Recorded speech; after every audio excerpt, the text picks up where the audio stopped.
Hello everybody, this is Kiyoshi here. Welcome back to another video. In this video, I'll be reviewing the Mattel James Cameron's Avatar, the Direhorse, and Utocon action figures. So without further ado, let's get started. This is once again a vintage figure. I think they were released dated back 2009, if I remember correctly.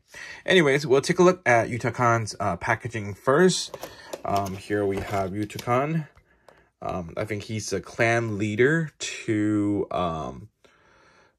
one of the he's a clan leader to, you know, whatever the main characters belong to. Yep, here's a very nice packaging here. All of these comes with a webcam eye tag or something like that. Here's some read up on the back.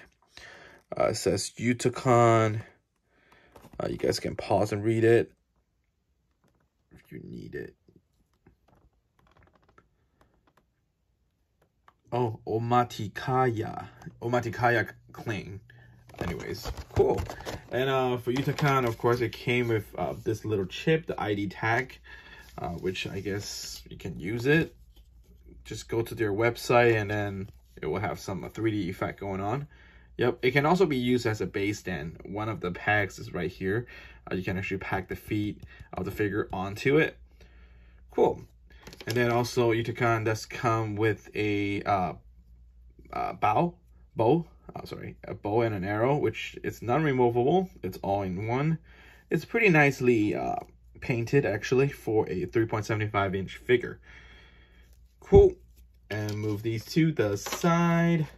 And I already have Utocon sitting on a Direhorse, which I will not be removing it or anything like that. It took me a long time to get it sit there, but you can get an idea of how Utocon looks. I think for a 3.75 inch figure, this is brilliant. I think the likeness is there. I'm pretty impressed for how small this figure is versus how much this figure resembles to how the character looks from the movie, from the Avatar movie. It's pretty cool. It's impressive that back in 2009, they already had this kind of technology, making the figure looking pretty awesome. The paint apps are all great.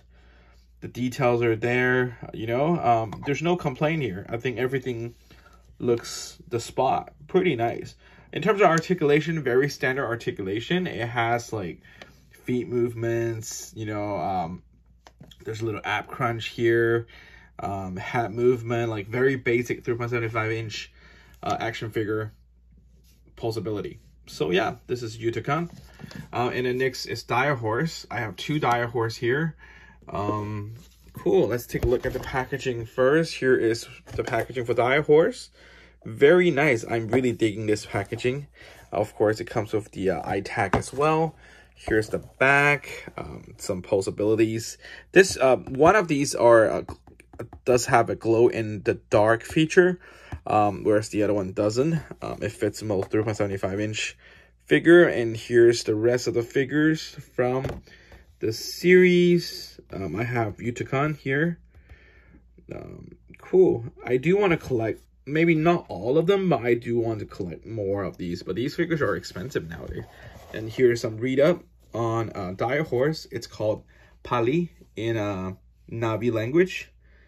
Cool. It's a herbivore. Very cool. I mean, I'm a dinosaur fan. I love Jurassic World, Jurassic Park. So these really reminded me of those thingy. Anyways, and here is the ID tag. Direhorse.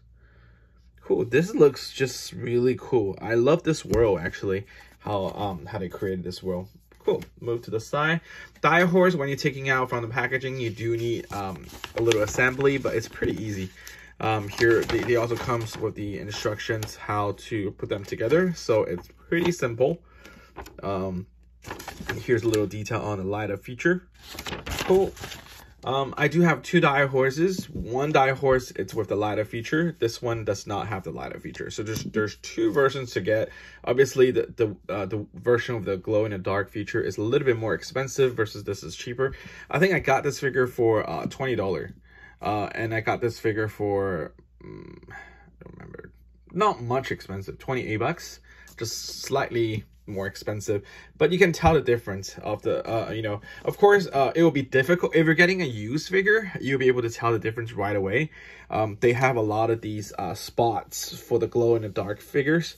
These spots are what makes these figures glow in the dark. When you turn off all the lights, it's hard for me to show you guys, but when you turn off all the lights, it will glow, you know. Whereas the non-glow in the dark Direhorse figures, they do not have these spots.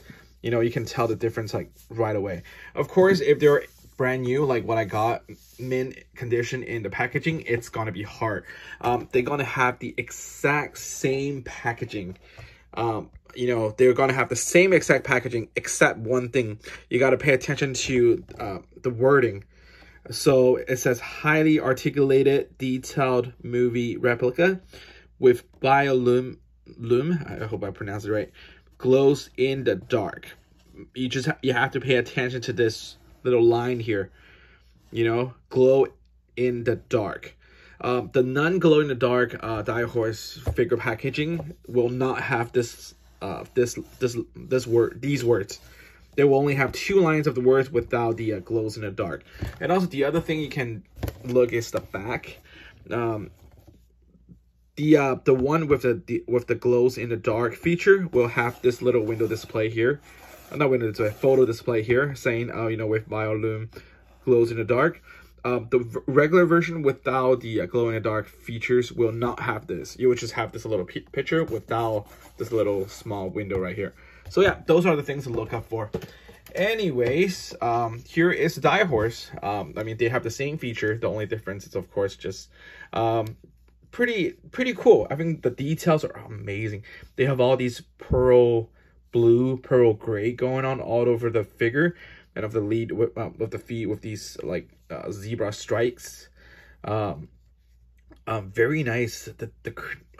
I'm impressed with the detail, and it's heavy too. I believe it's hollow, but it's very heavy. All the feet can move, so there's 6 feet here, and all 4 of these feet with the joints, they can move right here, and also the head can move up and down, like so. You can do like up and down like so.